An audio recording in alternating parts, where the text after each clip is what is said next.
UDF അധികാരത്തിലെത്തിയാൽ ജമാഅത്തെ ഇസ്ലാമിയാകും ആഭ്യന്തരം ഭരിക്കുക എന്ന CPM നേതാവ് AK ബാലന്റെ വിവാദ പരാമർശത്തിനെതിരെ യൂത്ത് കോൺഗ്രസ് നേതാവ് ബിനു ചുള്ളിയിൽ രംഗത്ത്. AK ബാലനെ പോലെയുള്ളവർ കേരളത്തിന്റെ തെരുവിലിറങ്ങി ഇനിയും വിഷം വമിപ്പിച്ചാൽ തെരുവ് പട്ടികയെ കൈകാര്യം ചെയ്യുന്ന പോലെ കൈകാര്യം ചെയ്യേണ്ടി വരുന്ന സാമൂഹിക സാഹചര്യം ഈ കേരളത്തിൽ ഉണ്ടാകുമെന്നായിരുന്നു ബിനു ചുള്ളിയിൽ പറഞ്ഞത്. സംഘപരിവാറിനേക്കാൾ ശക്തിയിൽ വർഗീയത പറയുന്ന ആളാണ് AK ബാലനെന്നും തന്റെ പ്രകോപന പ്രസംഗത്തിൽ ബിനു ചുള്ളിയിൽ പറഞ്ഞു.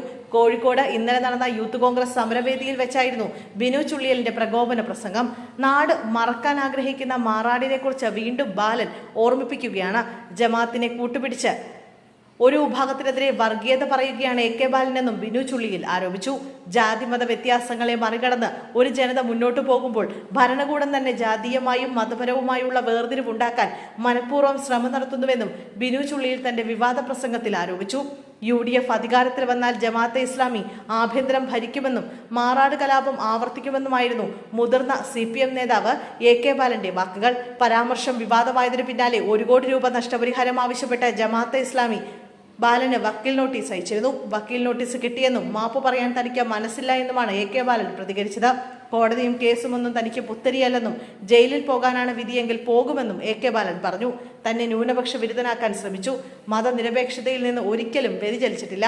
നോട്ടീസിൽ ചൂണ്ടിക്കാണിച്ചിട്ടുള്ള കാര്യങ്ങളെല്ലാം വസ്തുതാ വിരുദ്ധമാണെന്നും അദ്ദേഹം വ്യക്തമാക്കി. 60 വർഷമായി പൊതുപ്രവർത്തകനാണ്.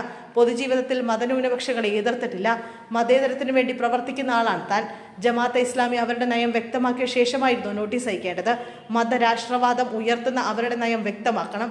മതന്യൂനപക്ഷങ്ങൾക്കെതിരായി ഒന്നും ചെയ്തിട്ടില്ല എന്ന് മാത്രമല്ല, ന്യൂനപക്ഷ സംരക്ഷണത്തിന് വേണ്ടി നിലപാടെടുക്കുകയും ചെയ്തു. ഇന്ത്യൻ ഭരണഘടനയും മതനിരപേക്ഷതയും ഉയർത്തിപ്പിടിക്കുന്നുണ്ട്. അയച്ച സംഘടനയുടെ നയം എന്താണെന്ന് വ്യക്തമാക്കണം. ഭരണഘടനാപരമായി ഞാൻ ചെയ്തതിൽ തെറ്റില്ല. ചെയ്തത് പൊതുപ്രവർത്തകന്റെ കടമയാണ്. വർഗീയതയ്ക്കെതിരായ ആശയപ്രചരണം നടത്തുന്നത് തെറ്റല്ല. എനിക്ക് നോട്ടീസ് വരും മുമ്പ് അത് പരസ്യപ്പെടുത്തി. ഞാൻ പറഞ്ഞത് അപകീർത്തിപ്പെടുത്തലല്ല എന്നായിരുന്നു AK ബാലൻ പറഞ്ഞത്.